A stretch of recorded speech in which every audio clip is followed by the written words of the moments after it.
Assalamualaikum warahmatullahi wabarakatuh. Perkenalkan, nama saya Denzel Azazian Jatmiko, NIM C100240403 dari kelas F.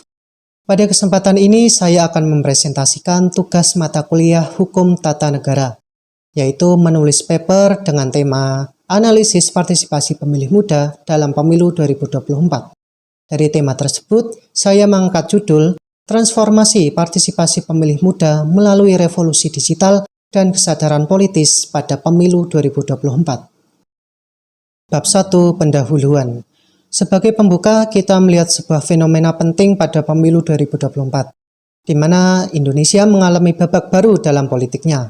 Generasi muda, khususnya Gen Z dan milenial, kini menjadi kekuatan politik yang sangat signifikan, dengan proporsi mencapai sekitar 53 hingga 55% dari total pemilih.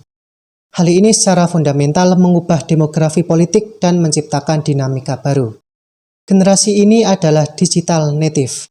Mereka tumbuh besar di tengah kemajuan teknologi yang memberi mereka akses tak terbatas ke informasi politik. Namun, tingginya akses informasi tidak secara otomatis menjamin tingginya partisipasi di bilik suara. Banyak dari mereka yang bersikap skeptis terhadap politik konvensional. Menyadari hal ini, KPU sebagai penyelenggara pemilu tidak tinggal diam. Mereka meluncurkan berbagai strategi inovatif, seperti kampanye digital hingga berkolaborasi dengan influencer dan konten kreator untuk menjangkau pemilih muda di platform yang sering mereka gunakan, seperti TikTok dan Instagram. Bab 2. Deskripsi lembaga negara dan pemilih muda. Sekarang mari kita kenali lebih dalam aktor-aktor utamanya. Pertama adalah Komisi Pemilihan Umum atau KPU, sebuah lembaga negara yang independen dan mandiri yang bertanggung jawab atas seluruh tahapan pemilu di Indonesia. Pada pemilu 14 Februari 2024 yang lalu, KPU dihadapkan pada tantangan besar, yaitu mengelola pesta demokrasi yang melibatkan lebih dari 204 juta pemilih terdaftar, di mana mayoritasnya adalah pemilih muda. Siapakah pemilih muda ini? Mereka adalah generasi Z yang lahir antara tahun 1997 hingga 2012. Dan generasi milenial yang lahir antara 1981 hingga 1996. Jumlah mereka yang lebih dari separuh total pemilih membuat mereka menjadi fokus utama. KPU mengidentifikasi mereka sebagai prioritas dalam sosialisasi dan edukasi, meluncurkan program-program seperti KPU Goes to School dan menggandeng figur-figur yang populer di kalangan anak muda untuk menyampaikan pesan-pesan pemilu. Bab 3. Analisis kasus partisipasi pemilih muda. Lalu bagaimana strategi ini diimplementasikan di lapangan? Kita bisa melihat beberapa contoh konkret. Di Kota Bandung, KPU memaksimalkan fungsi Rumah Pintar Pemilu atau RPP dengan menyajikan materi politik dalam format digital yang menarik. Di level partai politik, Partai Kebangkitan Bangsa (PKB) menjadi contoh sukses pemanfaatan TikTok untuk pemasaran politik. Dengan konten-konten yang interaktif dan berhasil meningkatkan partisipasi, KPU kabupaten kota lain berkolaborasi dengan influencer lokal, juga program KPU Goes to School yang menyasar langsung para pemilih pemula di bangku SMA. Namun di balik keberhasilan ini ada tantangan yang tidak bisa diabaikan. Masih ada sikap skeptis dari pemilih muda terhadap politik, meskipun mereka sebenarnya punya kesadaran politik yang tinggi. Di sisi lain, KPU di beberapa daerah seperti di Kota Palangkaraya mengalami kendala keterbatasan sumber daya, baik dari segi SDM maupun anggaran, yang membuat strategi komunikasi mereka belum maksimal.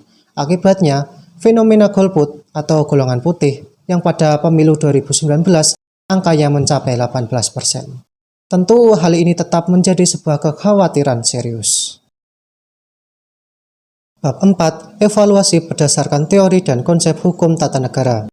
Sekarang kita akan melihat fenomena ini dari kacamata hukum tata negara, dengan landasan utama prinsip kedaulatan rakyat, yang tercantum dalam pasal 1 ayat 2 Undang-Undang Dasar 1945, yang menjamin hak partisipasi seluruh warga negara, termasuk generasi muda.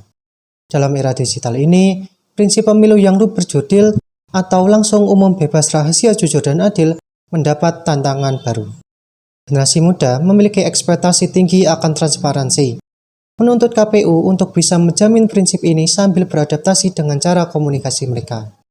Hak untuk berpartisipasi dalam politik juga dijamin dalam pasal 28 Undang-Undang Dasar 1945. Ini berarti negara memiliki kewajiban untuk menyediakan akses informasi dan pendidikan politik yang berkualitas bagi mereka.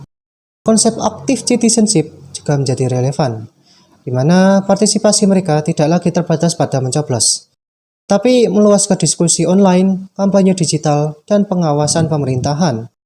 Yang menarik adalah bagaimana hukum mulai beradaptasi.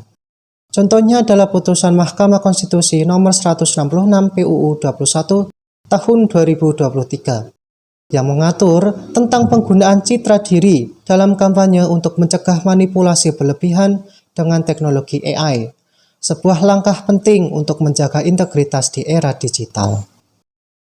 Bab 5. Perbandingan dengan negara Filipina. Untuk mendapatkan perspektif yang lebih luas, mari kita bandingkan dengan Filipina, negara tetangga yang juga memiliki karakteristik demografi serupa. Di kedua negara, pemilih muda menjadi kekuatan politik dominan. Baik di Indonesia maupun Filipina, media sosial seperti TikTok dan Instagram menjadi platform utama untuk pertukaran informasi politik anak muda. Tantangannya pun mirip. Ada kesenjangan antara kesadaran digital yang tinggi dengan partisipasi aktif dalam pemungutan suara, serta adanya skeptisme dan apatisme.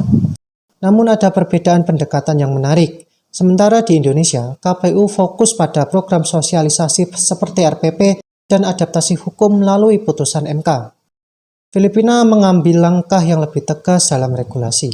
Komisi Pemilihan Filipina atau COMELEC menerbitkan resolusi yang detail, yang mengatur penggunaan media sosial untuk kampanye, termasuk mewajibkan kandidat untuk mendaftarkan akun media sosial resmi mereka dan memantau pengeluaran untuk membayar influencer.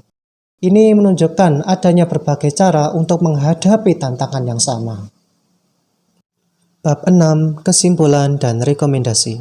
Dari seluruh pembahasan tadi, kita bisa menarik beberapa kesimpulan.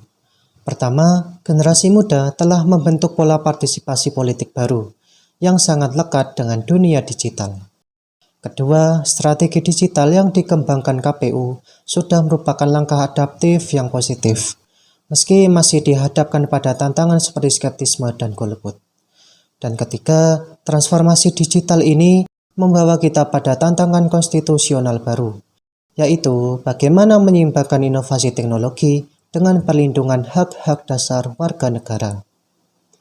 Berdasarkan kesimpulan tersebut, ada beberapa rekomendasi yang bisa diajukan. KPU perlu terus mengembangkan strategi komunikasi digital yang lebih terintegrasi. Pemerintah dan DPR perlu merevisi regulasi terkait kampanye digital untuk bisa menjawab tantangan teknologi seperti AI. Dan yang tidak kalah penting, institusi pendidikan perlu membekali generasi muda dengan literasi politik digital, agar mereka menjadi pemilih yang kritis dan cerdas. Demikian presentasi dari saya. Semoga apa yang saya sampaikan dapat memberikan gambaran besar dalam paper mengenai transformasi partisipasi pemilih muda di era digital ini. Terima kasih atas perhatiannya. Saya Denzel Azazian Jatmiko, NIM C100-240-403, kelas F. Dan sampai jumpa di lain kesempatan. Wassalamualaikum warahmatullahi wabarakatuh.